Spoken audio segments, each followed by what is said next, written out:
Samarqand viloyat pedagog mahorat markazi tomonidan aprel metodik rivojlantirish oyligi deb e'lon qilingan edi. Urgut tumanida biologiya fan o'qituvchilari uchun bugun dars jarayonida interaktivlik va amaliyotni oshirish yo'llari mavzusida seminar bo'lib o'tdi. Seminarda Urgut tumanidagi tabiiy fan o'qituvchilari ishtirok etdi. Seminarda dastlab ma'ruzalar tinglandi, keyin mahorat va ochiq darslar sho'balarda davom etdi.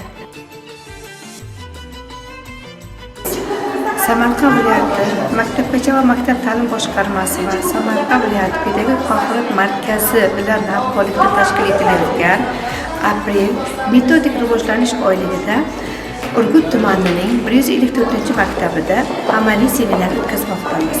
Bu amaliy seminar tabiiy fanlarni o'qitish bo'yicha o'quvchilarda dars jarayonida interaktiv usullar va amaliy mashg'ulotlarni samarali tashkil etish usullari mavzusida bo'lib, biz bu mavzu bo'yicha tabiiy fan o'qituvchilariga qisqagina ma'ruza ma'lumotlari berib, keyin sho'balarga bo'lindik. Sho'balarda shu tumanning mentor o'qituvchilari va Tayloq tumanidan kelgan mentor o'qituvchilar tomonidan darslar tashkil etildi. Seminarda o'qituvchilarga 5i model asosida darsni tashkil etish tavsiyalari berildi.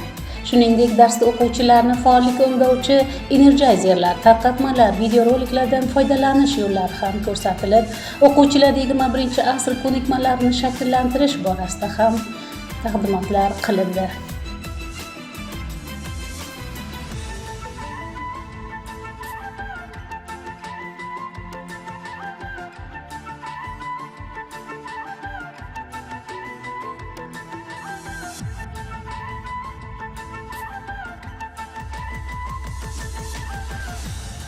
Biz Urgut tumanida 154-marta tashkil etilgan seminarda ishtirok etmoqdamiz.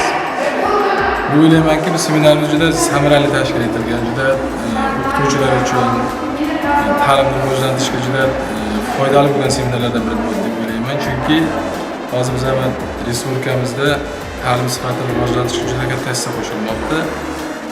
Shu maqsadda tashkil etilayotgan kasbiy rivojlantirish kunlari, kasbiy rivojlantirish soatlarida mana bunday gap qo'shimcha ravishda mana bunday seminarlar tashkil qilinishi juda ham foydali deb o'ylayman. Seminarda ochiq dars va mahorat darslarini hududiy markaz katta o'qituvchisi Navbahor Yunusova va metodist Taxmina Zaynizoda va mentor o'qituvchilar tashkil etdi.